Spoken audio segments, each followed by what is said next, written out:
اعوذ بالله من الشیطان الرجیم بسم الله الرحمن الرحیم قال الله تبارک و تعالی هن لباس لکم و انتم لباس لهن. پروردگار علم قرآن مجید کې شوهر ښځې دپاره ښځه شوهر دپاره لباس ګرځولی دی. لذا دغه عنوان سره زه څه عرایض مختصرا تاسو خدمت کې عرض کوم. څه معیار چی شی دی څه انسان یوه رشته انتخاب کی، یوه ښځه ځان ته کوي یا ښځه ځان ته شوهر کوي انتخاب کوي، معیار چی شی دی؟ ایمو تاسو معیارات چی شی دی؟ اسلام، قرآن، پیغمبر اکرم، دین مو ته کوم معیارات ښیي. ځینې کسان به تاسو وکسوئ رشته انتخاب کی چوک خوبصورتی ته ظاهر ته زیات اهمیت ورکوي، چوک تعلیم ته اهمیت ورکوي، چوک خاندان ته. ډېر کسان مختلف قسم ته معیارات پسې سار دي. بیا خاص کر مو پښتو وطن کې کلچر کې پلار و مور وي څه هغه زیات مداخلات کوي رشتو کې. هغوی څي رشتو پسې ګرځي، رشتو پسې مختلفو ځایونه رشتې لټوي، خو خوښیږي نه، عیبونه ورکې لټوي. ځینې وخت کې غلط فهمیه جوړې شي، ځینې وخت کې دشمنیاونه جوړې شي، ځینې وخت کې خفګانه ورنه راځي. دا یوه ډېره حساسه مرحله ده. دی ته مطلب دا اهمیت ورکوله ډېره دی پکار دی چې انسان ویر کړي او دې باندې پوهه ضروري ده چې انسان ورباندې پوه وي. نو لذا ځینې کسان ډېر دعا ګرځېږي، یوې رشتې پسې سار وي 10 یو بلکې سینکړو رشتې د وکسي. اخري کې دا جلبازۍ کې یوه نیمه رشته داسې وکړي چې هغه معیارات نه وي ورکې او بیا د ټوله زندګۍ هغوی اجیرن جوړه شي. نو زه کوشش کوم د کلیپ کې هغه معیارات چې هغه عقل پسند دي، دین پسند دي او پیغمبر اکرم او ائمه اطهار علیهم السلام او قرآن مجید متخیلی دي، هغوی ته زه لږه اشاره درته کوم چې پکار دی دغو معیاراتو په مطابق مو یو انتخاب وکړو. دا انتخاب یو ساده انتخاب نه دی لکه ته لباس خلی، ته بازار ته وځي یو شی خلی. دا عمر بر انتخاب دی او که دی کې مشکل راغلو، دی کې پسند نشو، نو بیا ایدی وپسوله ډېر آسان کار نه دی. دا که بیا وپسیږي نو دا بیا ډېر زیات مشکلاتو سره روبرو کېږي. دی کې جنګ جګړه راځي، دی کې قتل راځي، دی کې فساد فتنه راځي. لذا پکار دی قبل از انتخاب نه مخکې ما تاسو ډېر دقت وکړو. جوانان اکثر تعلیم وکړي، احساسات و جذبات و بنیاد باندې یوې رشتې انتخاب کوي. ځینې کسان د خپل کلچر نه بهر وځي بل کلچر کې بل علاقې کې د یوې جلکې یا یوه وړکي انتخاب وکړي، حالانکه هغوی ته پته نه لګېږي چې آیا دا انتخاب درست دی، خود انده انتخاب د ورته درد سر جوړ شي. نو لذا زه څو شیونه ته ښیم. اول شی پکار دی چې رشتې انتخاب کې وړکي دپاره جلکې دپاره دا شی مهم دی چې هغه وړکي انتخاب ته وکړه، هغې جلکې انتخاب ته وکړه چې هغه بلوغ ورکوي. بلوغ نه مراد جسماني بلوغ نه دی،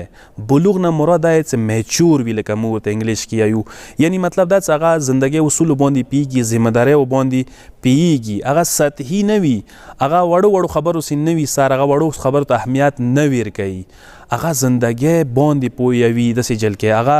زندګۍ باندې پوهوي داسې وړکې وي. میچور شوله عمر سره تعلق نه لري. کیدای شي یوه جلکې وي 12 سال وي، 14 سال عمر وي، هغه 12-14 سال کې میچور شوي وي، هغه دوره هوښیاره وي، هغه دوره زندګۍ باندې پوهه ده. برعکس ولټه یوه جلکې کیدای شي 28-30 سال ته رسېدلي، هغه میچور نه وي. لکه دې ضمن کې زه یوه اشاره کوم، ځینې کسان داسې دي والدین پلار و مور داسې خونې شته چې هغوی داسې جلکې ورکوي چې هغه ذهن کمزوری دی، عقل کمزوری دی، ذهني کمزوري جلکې دی، مفلوجه دی. هغه دوی یوه کس ته ورکوي ښکلي کړي وي، ورته یو ظاهر ښکلی وي، صورت ښکلی وي، حالانکه هغه یوه خونه نشي چلوی. ویلې ته یوه خونه ورباندې خرپوي، ویلې ته یو مستقبل په خرپوي، ویلې ته یو نوی نظام په خرپوي، ویلې ته جنګ جګړه فساد فتنه ونه جوړوي. پوهېږي چې کله ما بچی میچور نه دی، پکار دی بیا خپلې خونې کې سمبال که یو نږدې داسې رشته ورته وکړه چې هغه تا بچی نه پوه خبر دی او هغه تا بچی سمبلوی شي. دویم شی صفت پکار دی یوې جلکې کې او یوه وړکي کې پکار دی تنقید پذیر وي. یعنی که چیرې هیڅوک کامل نشي کیدای. دا سوچ ما کوئ چې که چیرې یوه جلکې زه وکړم نو هغې کې پکار دی چې ټول صفتونه ښه وي، 100% هغه ښه وي. یو وړکی 100% ښه نشي کیدای، ښه و بد هر چا کې به وي. کاملی چوکا نه دي هر چا کې نقص و عیب ورکوي څه کله نقص و عیب دی نو پکار دی بهترین شریک حیات هغه دی چې هغه کې که چیرې اشتباهات ورکوي غلطۍ ورکوي ته وایي قبول کړي او ته وایي ښه انداز کې هغه یې ومني تسلیم شي او کوشش وکړي چې اصلاح یې کړي داسې جلکې انتخاب پکار دی داسې وړکې انتخاب پکار دی یو بل صفت دا دی چې پکار دی انعطاف پذیر وي موږ ته لچکدار وي مقصد لچکدار دا دی چې هغه خپل رای خپل نظریه مسلط کولې کوشش نه کوي داسې شوهر نه وي پکار څه داسې وړکې سرشته نه دی پکار چې هغه ډیکټیټرشپ والا صفات ورکړي چې هغه یې چې زه څه یم پکار دی اندا وچلیږي اندیشون څه جلکې ته پکار دی چې داسې جلکې انتخاب ونه شي چې هغه کې دا صفات ورکوي چې هغه څه یی هغه یې څه پکار دی مو خبره ومنلی شي نه لچک ښه شی دی کله شوهر خبرې ته پکار دی دا غوږ وچوي کله شوهر یې دې خبرې ته پکار دی غوږ وچوي لذا دې وجې نه جنګ و جدال صورت نه رځي دریم صفت څلورم صفت دی صداقت ورکوي دا ډېر مهم شی دی څه درویغو نه پورته شای نشته چې تعلقات خرپوي اعتماد ورڅخه خرپېږي یوې ښځې ته پکار دی چې هغه شوهر سره درویغ نه یي یو شوهر ته پکار دی چې هغه خپلې ښځې سره درویغ نه یي درویغ ډېره مرداره خطرناکه بیماري ده ایمو ښځو کې اکثر دا صفتونه دي اکثر درویغو باندې زندګي چلوي نو لذا دا ډېر بوره صفت دی او دې ضمن کې دغه طرف ته زه اشاره وکړم پکار دی څه راز مسله یا داسې دی څه شوهر راز پټ نه کړي پکار دی ښځې نه ښځې سره شریکي ښځه پکار دی راز پټ نه کړي شوهر سره داسې جلکې ته انتخاب وکړه چې هغې کې صداقت ورکوي صادقه وي درغجونې نه وي درویغو باندې زندګي نه تېرېږي دریم یو بل صفت دا دی پنځم صفت څه مستقله وي مستقل مقصد څه دی یعنی هغسې جلکې ته وکړه هغسې جلکې سره ته رشته واستوه ته انتخاب که چې هغه زندګۍ ترخوالی سختوالی او اسانۍ لیدلی وي هغه اسایش یا لیدلی وي عشرت یا لیدلی وي ښه زندګي یا لیدلی بده زندګي یا لیدلی وي یعنی هغه د زندګۍ فراز و نشیب نه وتلی وي هغه جلکې زندګي ښه تېروی شي په نسبت هغه جلکې چې هغه مکمله نازو کې وخت تیر کړی وي اندیشون څه وړ کې پکار دی انداسې وي مستقل وي مطلب دا څه سختۍ لیدلی وي نرمۍ لیدلی وي چې هغه زندګۍ هر قسم ته حالاتو سره روبرو کیدای شي او وابسته نه وي داسې وړ کې چې هغه پلار و مور سې وابسته وي هغه یې ټیک نه داسې جلکې چې هغه همیشه دپاره وابسته پاتې شوي دی هغه همیشه دپاره خو جمو کې خو لتو کې ښه زندګي تېره کړي خو خوراکو کې که هغه لږه سخته ورځ راشي بیا هغه شوهر سره زندګي نشي تېروی یو بل صفت پکار دی دا ورکوي څه احترام متقابل یعنی احترام والا صفت ورکوي کسه که یوې جلکې کې هر قسم ته صفتونه شته دي صداقت ورکې شته دی ذهینه دی مثلا او خوبصورتۍ ورکې دی اما شوهر احترام نه کوي همیشه دپاره شوهر بې حرمتي کوي بېعزتي کوي نو آیا داسې جلکې سره انسان وخت تېروی شي پکار دی هغسې جلکې وي چې هغه کې احترام والا صفت ورکوي چې هغه شوهر احترام باندې پوهېږي همداسې څه برعکس دی یعنی شوهر یې وي ښځې احترام باندې پوه وي چې احترام څنګه ستای شي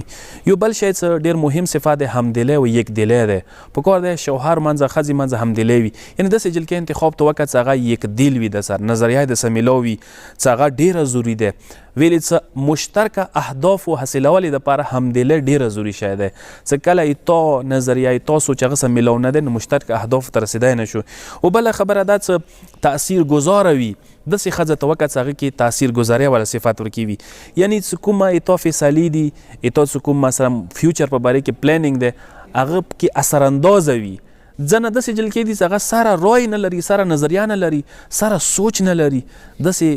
جلکې انتخاب نه دی پکار داسې وړ کې ځنه بیخي داسې کسان دي چې هغه بیخي رای نه لري چې هغه بیخي یعنی مطلب بل چا سره لاس کې وي دا ټیک نه دی بل شی دا څه انتخاب کې پکار دی شوخ طبع شوله هنسي مزاج داسې جلکې انتخاب پکار دی چې هغه کې هنسي مزاج والا صفت ورکوي او داسې وړ کې انتخاب پکار دی چې هغه کې هنسي مزاج والا صفت ورکوي چې هغه بدو حالاتو کې برې حالاتو کې هم شوهر خوندوی شي او شوهر ښځه خوندوی شي دا ښه صفت دی چې دې ذریعې سره سکون و خوشحالۍ راځي یو بل شی دا دی چې اهداف د دوی مشترک وي پکار دی یعنی کسه که چیرې ښځه یو هدف نیولی وي نظیر کې شوهر بل هدف وي نو دا نشي چلیدای زه مثال در کوم مثلا ښځه غواړي څه بچي 5 کاله بعد راوړم یا بچي 2 راوړم شوهر غواړي څه فورا بچي راوړي، یو بچي ډېر راوړي، مثلا یو ښځه غواړي څه کلي کې زندګي تېره کړي، شوهر غواړي شهر کې زندګي تېره کړي، نه دا شی هم زندګۍ نه تېرېږي. بیا ایوا فیصله یې نه کېږي، دوی اهداف نشي حاصله، مستقبل کې دوی زندګۍ نشي تېرېدای. او بله خبره دا څه یو مهم صفت دی، ښځې داسې جلکۍ انتخاب وکړه چې هغه شوهر رشته دار و احترام او عزت کوای شي. همدې شان سره داسې وړکي انتخاب پکار دی چې هغه ښځې رشته دارو وړونو احترام کوای شي، عزت یې کوای شي. او بله خبره دا څه اخري زه نکته ذکر کوم، هغه دا دی څه ضرورت وخت کې حاجات پوره کوای شي. داسې جلکۍ وي چې هغه